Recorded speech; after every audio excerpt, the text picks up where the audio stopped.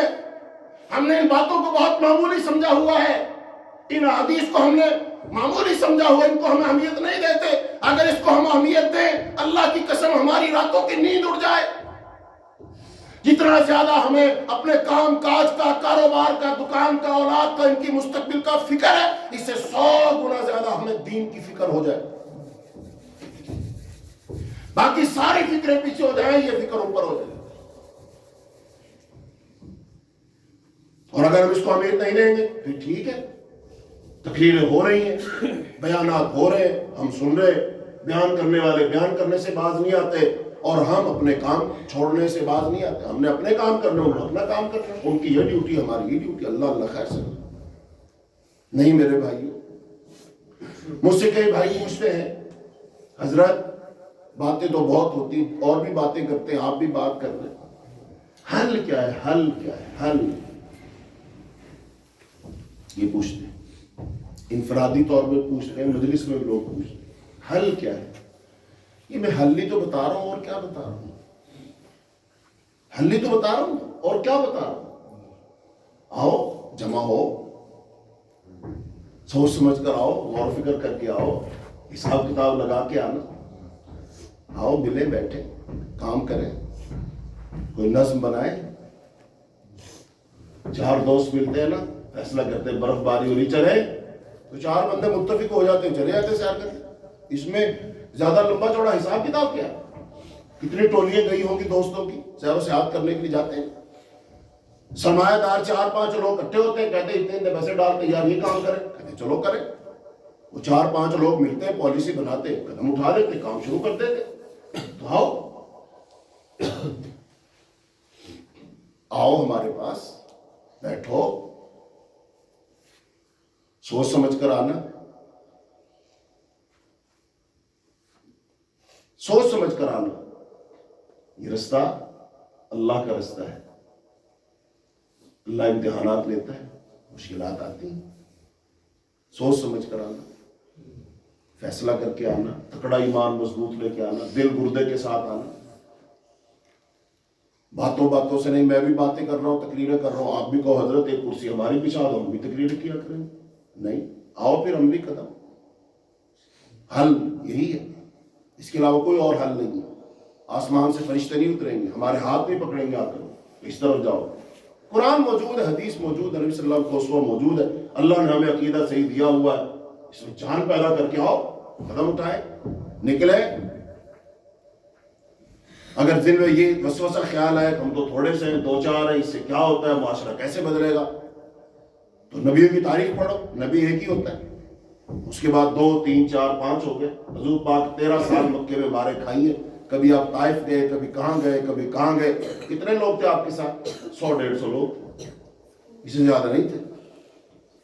13 سال کے اندر اتنے لوگ بنے. ہم سمجھتے ہیں ہم جمعہ شروع کریں، خطبہ شروع کریں، مسجد بھر جائے. مسجد بھرنا مسئلہ نہیں ہے. وہ اچھے صاحب ایمان، معیاری، سن کر عمل کرنے والے لوگ چاہیے. وگرنہ تو جتنی مسجدیں ماشاءاللہ نمازیوں سے بھری ہوتی ہیں، بیانات ہوتے ہیں، یہ لوگ سارے کے سارے جو سن کے جاتے ہیں اس پر عمل کر لیں کافی ہے. انقلاب آ سکتا ہے، لیکن ہم صرف سننے جاتے ہیں، سن کے آتے ہیں اور پھر وہی کام کرنے جاتے ہیں اس کے بارے میں حضرت نے بتایا ہوتا کہ یہ منع ہے، یہ حرام ہے، یہ نہیں کرنا چاہیے، وہی کام کرنے جاتے ہیں. فائدہ؟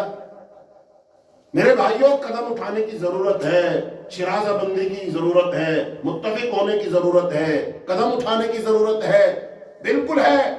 ذہن بنا کے، تیاری کر کے جمع ہو جاؤ. ہم ذہن لوگ، اللہ برکتیں ڈالے گا، اللہ رستے دکھائے گا، اللہ وسائل بھی فراہم کرے گا. پہلے اللہ تمہارا امتحان لے گا، اللہ تمہیں جانچے گا. اگر تم اس قابل ہوئے اللہ اگلا درجہ دے دے گا. سب کچھ موجود ہے. اسی زمین پر ہوا ہے آج تک جو ہوا ہے. مثالیں موجود ہیں، نمونے موجود ہیں.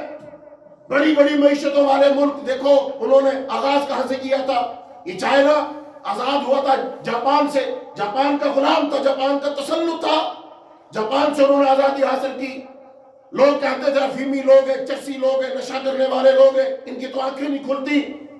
بہت سارے الزامات ان پر لگتے تھے، لیکن انہوں نے آزادی حاصل کرنے کے بعد ساری دنیا کو غلط ثابت کر دیا. اور آج ان کی معیشت کا توتی بول رہا پوری دنیا میں.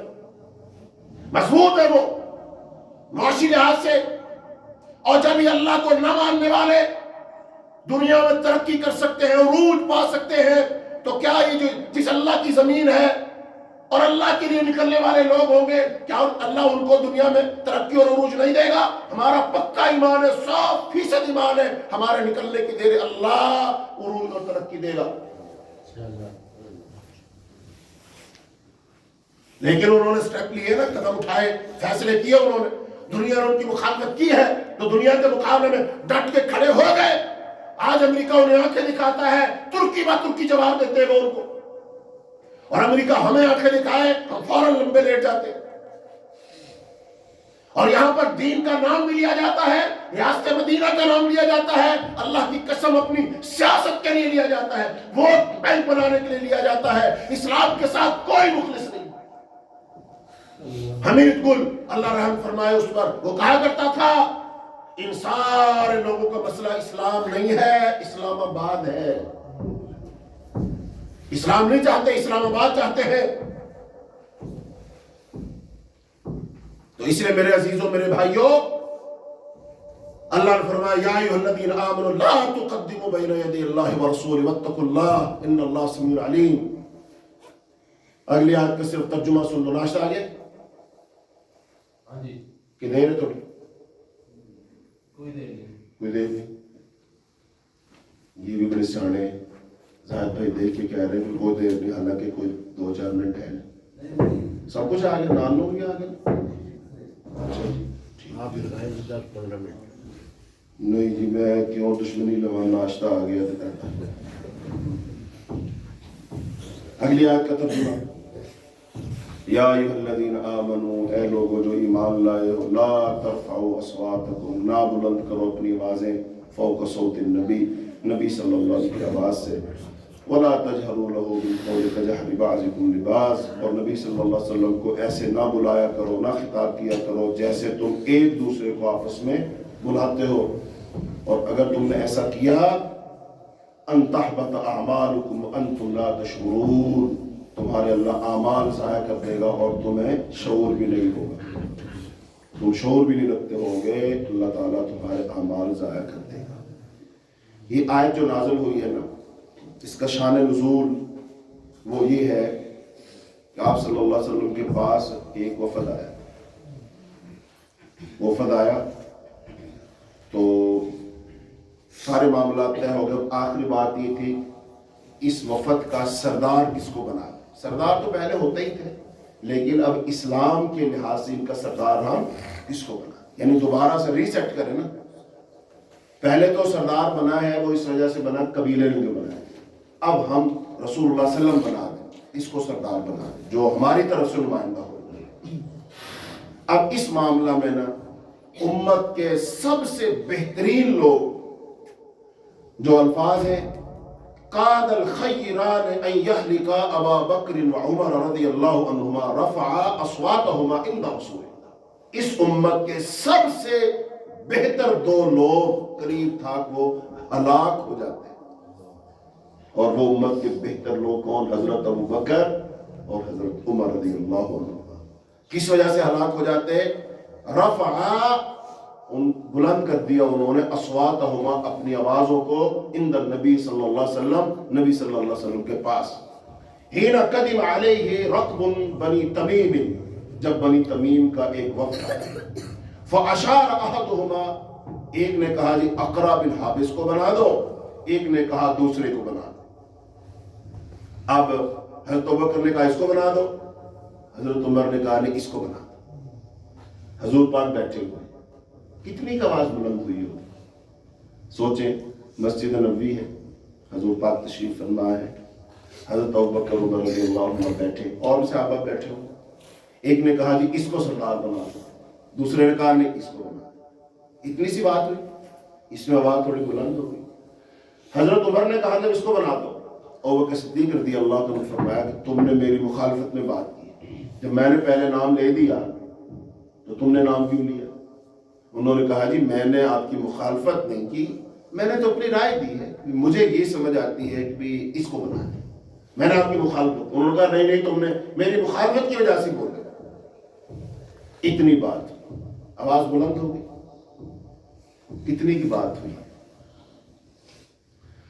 پھر آپ حساب لگا لیں، ابوبکر صدیق ہیں جو یار غار ہیں، جس کی نیکیاں اس امت میں سب سے زیادہ ہیں، جو صرف امت مسلمہ میں سے افضل نہیں ہے، جتنے انبیاء تھے نا اور ان کی امتوں میں جتنے لوگ تھے، یعنی سارے نبیوں کے امتیوں میں سے سب سے افضل ہیں حضرت ابوبکر صدیق رضی اللہ عنہ. وہ بندہ ہے جس نے اپنی جان سے، مال سے، گھر سے، ہر چیز سے رسول اللہ صلی اللہ علیہ وسلم کی مدد کی ہے، مارے کھائی ہیں، دشمنیاں بول لی ہیں، ہجرتیں کی ہیں، سب کچھ کیا ہے. وہ بندہ ہے اور اس کی تھوڑی سی کیا ہوئی ہے؟ آواز بلند. کوئی گستاخی نہیں کی.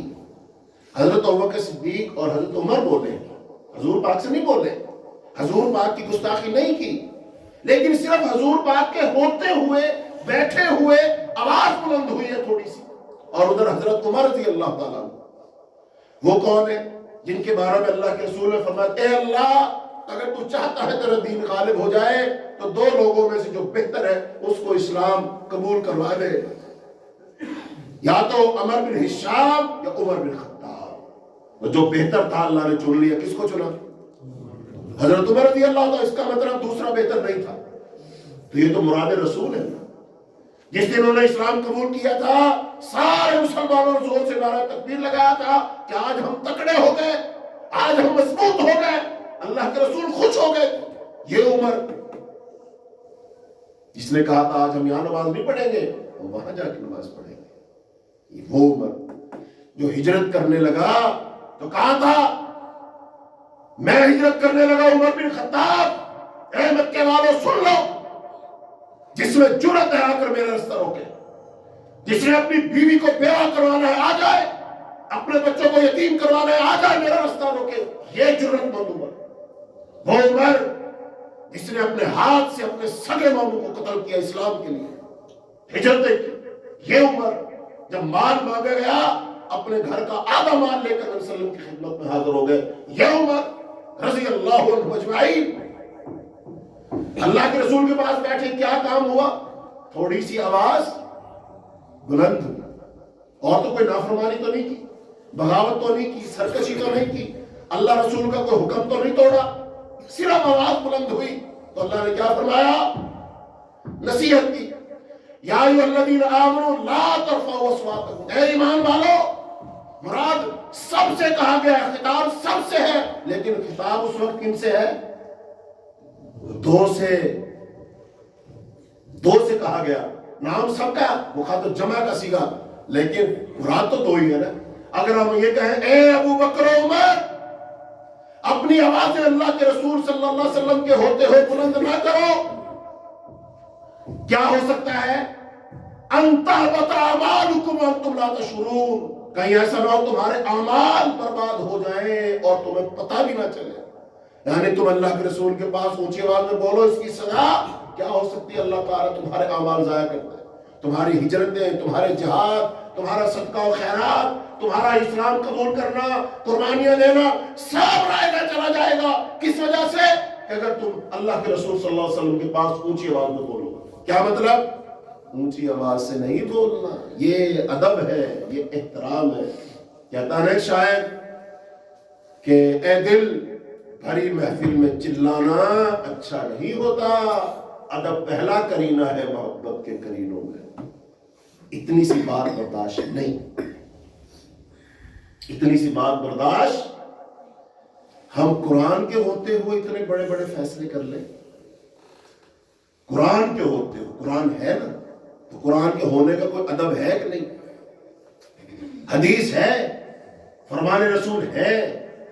فرمان رسول کے ہوتے ہوئے بڑے بڑے فیصلے کر لیں اور مخالفت میں کر لیں، ہمارا کیا بنے گا؟ وہاں تو صرف آواز بلند ہو تو اللہ نے کہا کہیں تمہارے اعمال ضائع نہ کر دیے جائیں، تمہیں شعور بھی نہ ہو. اور اگر ہم سارے فیصلے قرآن کے خلاف کریں، سارے فیصلے حدیث کے خلاف کریں، ہمارا کیا بنے گا؟ ہمارے اعمال کتنے محفوظ ہوں گے؟ ان ہماری نمازوں کا کیا بنے گا؟ ہمارے روزوں کا کیا بنے گا؟ ہماری تہجد و تسبیحات کا کیا بنے گا؟ اور میرے بھائیوں، دین کو سمجھنے کی کوشش کرو. دین کا مقام مرتبہ کیا ہے سمجھنے کی کوشش کرو. اور آج دین جہاں پہنچا دیا گیا ہے اس کو سمجھنے کی کوشش کرو.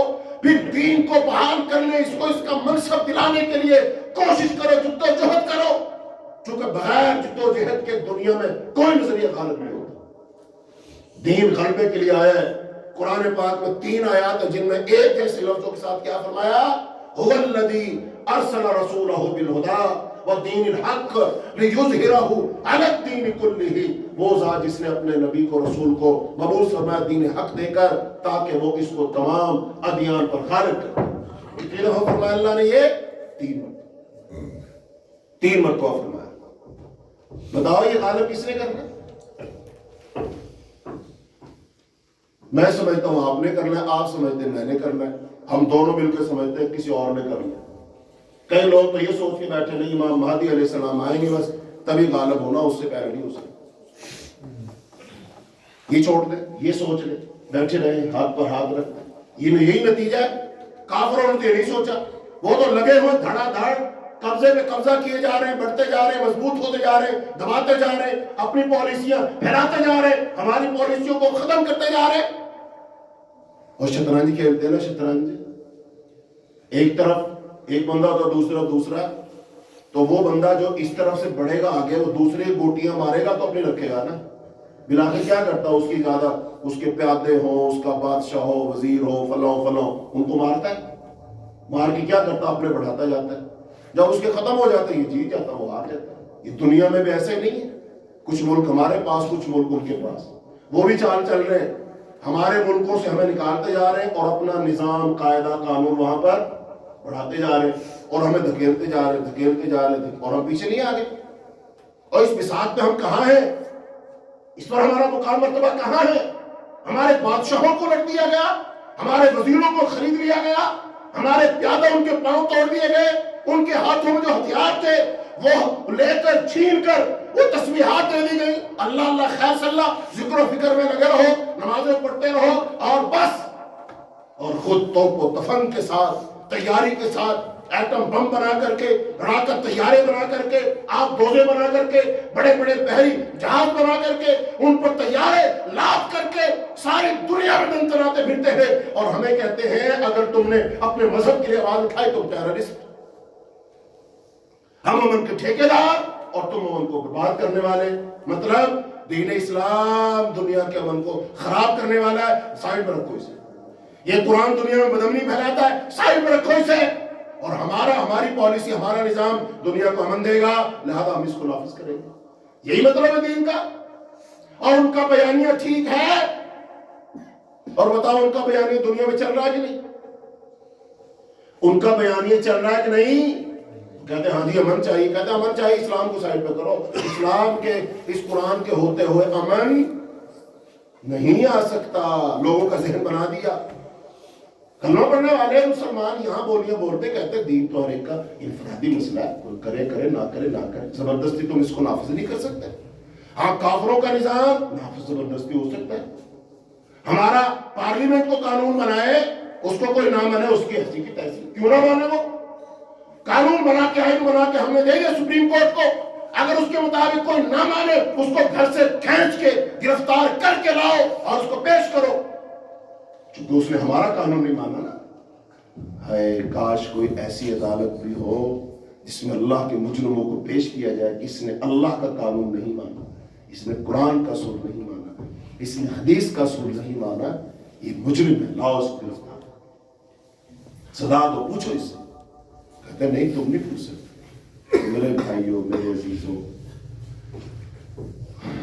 اللہ تعالی ہمیں دین کو، دین کے تقاضوں کو سمجھنے کی توفیق، اللہ تعالی ہمیں ہمت دے، توفیق دے کہ ہم اس دین کے لیے کچھ کر پائیں، اس دین کے غلبے کے لیے ہم کچھ کر پائیں۔ اللہ تعالی ہمیں توفیق دے دے۔ اے اللہ ہم سے کام دے دے۔ اللہ ہم گندے ہیں، مندے ہیں، اللہ بے عملے ہیں، اللہ سہکار ہے، اللہ تو ہمیں اجلا کر دے، ہمیں صاف کر دے، اللہ ہمیں قابل بنا دے، اللہ تو ہم سے دین کا کام لے لے، اللہ تو ہمارا محتاج نہیں ہے، تیرا دین ہمارا محتاج نہیں ہے، اللہ تیرے نزدیک تو بہت اچھے اچھے پیارے پیارے بندے ہیں، اللہ اور بندے ہیں جن کو تو پیدا کرے گا ان سے کام لے لے گا۔ اے اللہ ہماری درخواست یہ ہے، ہماری منت یہ ہے، اللہ ہماری گزارش یہ ہے، اللہ تو اپنے اس عظیم کام کا ہم جیسے ناکارہ بندوں سے بھی کام لے لے۔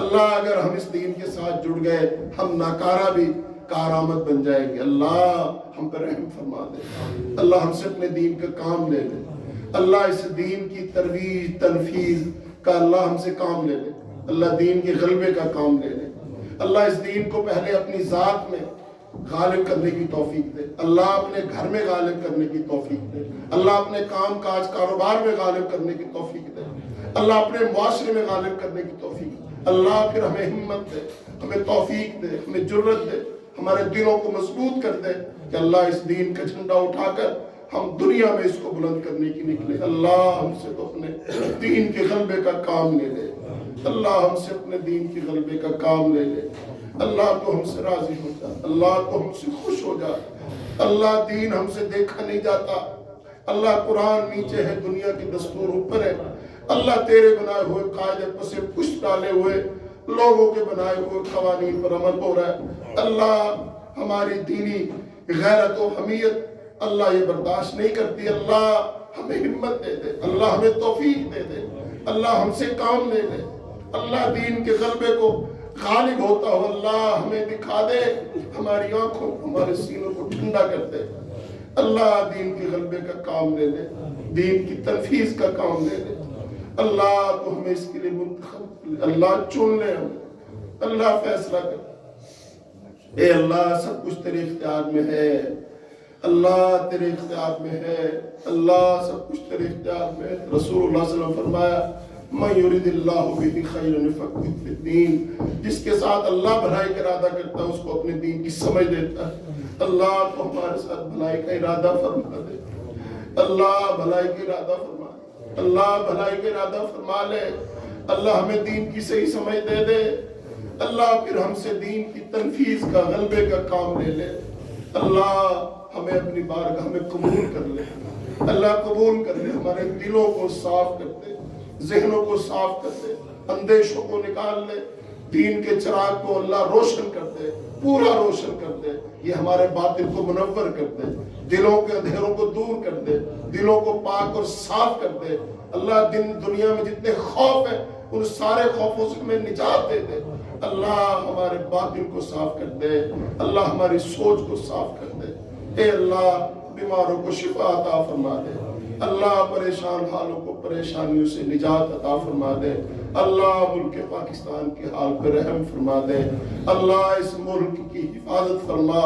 اللہ اس کو اسلام کا گہوارہ بنا، اللہ یہاں پر دین کا غلبہ عطا فرما، اور جو اس نظریے سے اس ملک کے اندر کام کر رہے، اس کا دفاع کر رہے، اس کی حفاظت کر رہے، اس کی سرحدوں پہ پہرا دے رہے، اللہ ان کی حفاظت فرما۔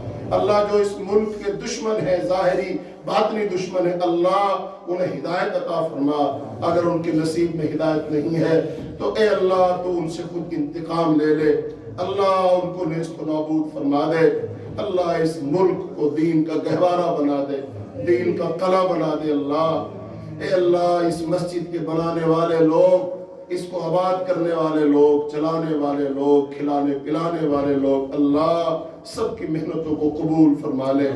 اللہ ان میں سے جن کے لواحقین زندہ ہیں، اللہ ان کو ہدایت عطا فرما دے، جو فوت ہو گئے اللہ ان کی بخشش فرما دے۔